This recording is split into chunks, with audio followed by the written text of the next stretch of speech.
Hey, what's up guys, Max Vibes here. So today we're gonna talk about these two keyboards right here. Now I already kind of talked about this one. This was my Roland XP-50. This was the first keyboard I ever bought in the late 90s, which gave way to me learning how to make music. But there was a reason why I bought this keyboard. And the only reason that I bought this keyboard was because I couldn't afford this one right here. This was a Roland XP-80. And at the time, like there's only about a year difference between the times that these dropped. But when I got into music production, this keyboard and the Roland XP-60 were still like the flagship models for Roland. Now this has 76 keys, whereas by the time I got into music production, the XP-60 was just coming around a couple years after that. And the XP-60 had 61 keys. This one had the 76. The reason I ended up getting this keyboard was, one, this was like $2,000 and I definitely couldn't afford that as a high school kid. But I was talking to a guy at the Guitar Center and I was like, I would go up there all the time to learn how to use this gear and I would play with it. And I noticed a lot of the sounds in it that I would hear in some of Timbaland's productions. And so I wanted this keyboard because I was confident that this was the keyboard that Timbaland had. Talking to the rep, he was a great dude. He asked me, well, why I wanted it, and I told him.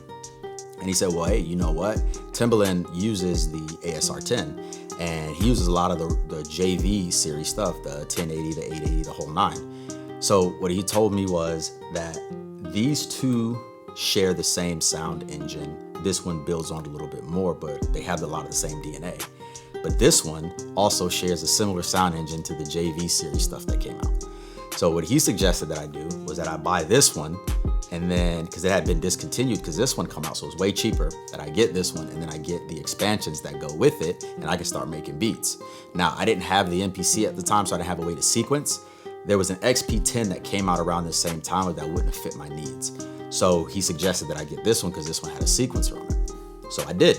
I remember finding this one and it cost me 550 bucks. I got it and it came with 2 expansion cards in it, and that was a steal at that time. The 2 expansion cards, I remember they were an Asia expansion card and it was a Techno expansion card, which gave you some pretty cool sounds. Now, Roland came out with, I think it was like 20 or 21 expansions that you could get for these boards, which would give you basically more sounds. And then I ended up getting the Techno Orchestra. I know I had the hip hop expansion. There was like a world expansion that I had. There was a drum expansion. There's all these different cards that I ended up buying, which still cost me less than getting this keyboard here. But I would expand this thing out and I started making beats and I had all the sounds that I needed. But I still wanted this keyboard because of what it meant. So years later, you know, prices start to change. The Roland Phantom drops. I ended up finding this keyboard and I had to purchase it as soon as I saw it because of what this meant to me. And I started making a lot of great tracks on this thing and I fully expanded it out the whole nine. The hip hop and the R&B that was made in the 90s, a lot of great stuff came off of these sound engines. And just what it means to me in music, like nothing can compare to it. Now, I do know that Roland makes the Roland Cloud, which I think is phenomenal because it basically gives you every synthesizer workstation that they've ever made. And it sounds amazing. It sounds amazing, but there's something about the tangible feel of the buttons and the keys and listen to these sounds come out of these audio outs that just does something for me. Now, I use the Roland Cloud when I'm making stuff inside the VST and then I run it out through some hardware gear to kind of beef it up a little bit, but these keyboards are iconic to me because of what they represent out of music. So I just wanted to just jump on here and share that with you guys, that the Roland XP-80 was the almighty keyboard that I wanted so bad in the 90s, right before the Korg Triton drop, which that'll be another video. But I just want to jump on here and share that with you guys.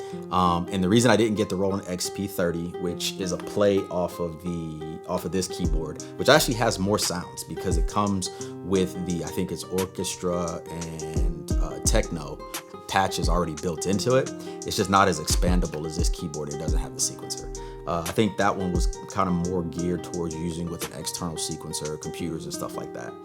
But nonetheless, all great sounds. Roland definitely did their thing and they were staples in the music that I love. So like I said, I want to share that with you guys. I'm Max Vibes.